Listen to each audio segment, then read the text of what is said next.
Mais tout de suite, c'est l'invité de Paris Direct et aujourd'hui, c'est vous, Philippe Jaworski.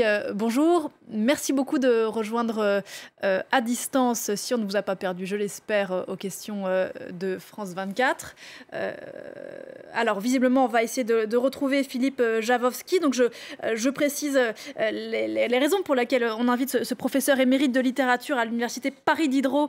C'est parce qu'il a dirigé le dernier volume des œuvres de la Pléiade, qui consacre l'entrée d'un immense écrivain britannique, George Orwell, dans la prestigieuse collection de la maison Gallimard. C'est la première fois que George Orwell est publié dans ce volume de la Pléiade. Est-ce qu'on va retrouver Philippe Jaworski? Je l'espère. Voilà, alors pendant qu'on se met en place, évidemment, tout le monde connaît 1984, un best-seller publié dans des dizaines de langues dans le monde entier, signé George Orwell, écrit en 1948 et publié pour la première fois en français en 1950. Il fait l'objet à cette occasion d'une nouvelle traduction. On connaît peut-être moins certaines des œuvres qui sont publiées dans ce volume-ci, et notamment ses écrits, car Orwell était aussi journaliste, il a beaucoup travaillé sur la pauvreté. Voilà, on vous a retrouvé, Philippe Jaworski. J'en suis contente. Donc, Jaworski, hein. Jaworski, pardon, bien sûr, oui. Merci de nous rejoindre sur cette antenne. Alors, plus de 1500 pages pour cette édition qui reflète autant l'itinéraire intellectuel que les genres littéraires auxquels s'est livré l'écrivain britannique. Je le disais, 3 de ces 6 romans, on va y revenir, mais aussi des reportages donc, sur la grande pauvreté, son récit de la guerre d'Espagne, des essais. Alors, avant toute chose, comment est-ce qu'on aborde une œuvre pareille ? Bah, écoutez, le volume a eu pour ambition de dessiner le parcours, l'itinéraire intellectuel et politique de George Orwell. Il faut savoir que l'œuvre complète d'Orwell fait 20 volumes en Grande-Bretagne, et il fallait ramener ça à un seul volume. La ferme des animaux et 1984 étaient évidemment des livres qu'il n'était pas possible de ne pas donner. Le volume s'est organisé finalement autour de ce qui est quand même le cœur de l'œuvre et qui apparaît quand même en fin de carrière, puisque ce sont les 2 derniers romans d'Orwell. Donc nous avons fait une sélection qui permet de suivre finalement la construction d'une conscience, l'élaboration d'une conscience intellectuelle, politique, morale d'Orwell au fil de ses rencontres avec un certain nombre de réalités qui l'ont amené à réagir sur le ton du pamphlétaire. Orwell est un homme en colère, et on arrive à suivre, je crois, très bien, lorsqu'on le lit de manière chronologique, et les textes que nous avons présentés sont donnés dans l'ordre chronologique. On arrive à suivre très bien la manière dont peu à peu, chez lui, se bâtit tout un système de lecture des événements dramatiques, parfois tragiques, du XXe siècle, puisque l'essentiel de sa carrière est tout à fait contemporaine des grands drames du XXe siècle, depuis la fin de la Première Guerre mondiale jusqu'à la fin de la Deuxième. Pardon, on a fait de lui dans votre préface, vous écrivez un saint, puis un prophète, puis la vertu incarnée, un maître à penser. Ce qui est certain, vous le rappelez à l'instant, c'est que son œuvre est éminemment politique. Écoutez, oui, mais dans un sens peut-être qui n'a pas été toujours très bien compris. Il y a ses engagements, bien sûr, il y a sa conscience politique. Quand il revient de Birmanie, où il a été officier de police au service de l'impérialisme anglais, il faut bien le dire, il va écrire en Birmanie, qui est une description extrêmement féroce des ravages du colonialisme anglais dans l'Empire des Indes.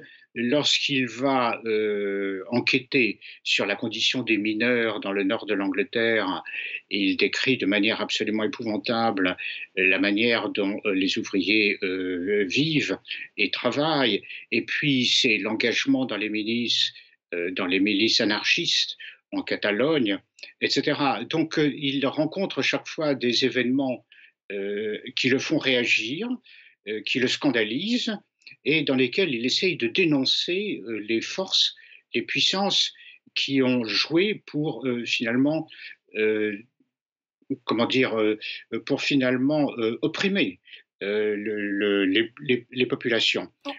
En ce sens, pardon, 1984 est bien sûr un cas particulier, l'une des dystopies les plus célèbres de la littérature, écrite en 1948, qui dresse le portrait d'une société totalitaire absolue contre laquelle se démène l'anti-héros Winston Smith, un best-seller traduit dans des dizaines de langues. Comment expliquez-vous que ce livre résonne autant aujourd'hui?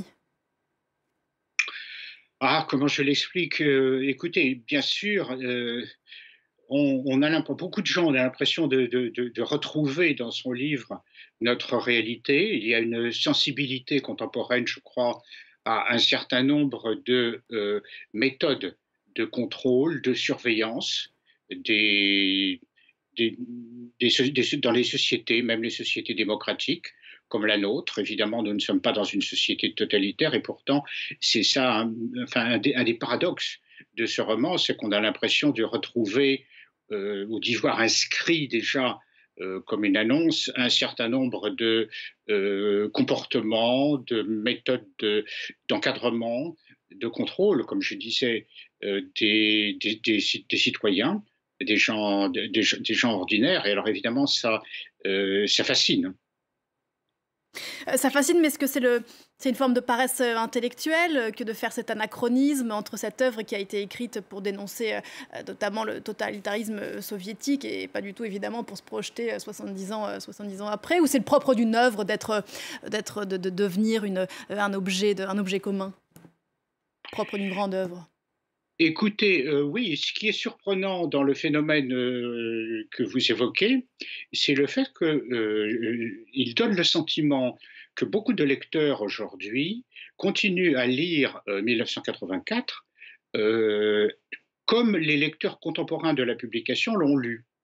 En 1948-49, lorsque le livre paraît, on est en pleine guerre froide. C'est un épisode terrible de l'histoire mondiale. Et bien sûr, les lecteurs ont tendance à voir dans le roman d'Orwell, qui est son dernier, une œuvre prophétique. Attention, si vous ne réagissez pas, voilà ce qui attend les sociétés occidentales. 70 ans après la mort d'Orwell, il est évident que toute la situation géopolitique a changé. Et je pense qu'on peut tout de même lire le roman d'Orwell un petit peu différemment. On en sait beaucoup plus sur le totalitarisme et sur la manière dont finalement certains éléments de contrôle, de surveillance, de dressage intellectuel des gens peuvent se développer à l'intérieur de sociétés parfaitement démocratiques. On n'a pas besoin d'avoir un pouvoir totalitaire, une dictature absolue, pour se sentir observé, surveillé, identifié, étiqueté. Évidemment. Donc, il me semble que ces distances que l'on a vis-à-vis de la situation des années 50 devrait nous permettre de relire Orwell autrement, peut-être davantage comme un moraliste que comme comment dire, comme un analyste, un radiographe du régime totalitaire, parce que c'est fondamentalement, je crois, un moraliste, c'est-à-dire que c'est un écrivain qui se tourne en permanence vers le lecteur pour lui demander de regarder à l'intérieur de lui-même pour essayer de comprendre et de réagir. En ce sens, c'est une œuvre politique parce qu'elle incite constamment le lecteur à ouvrir les yeux. Elle le secoue.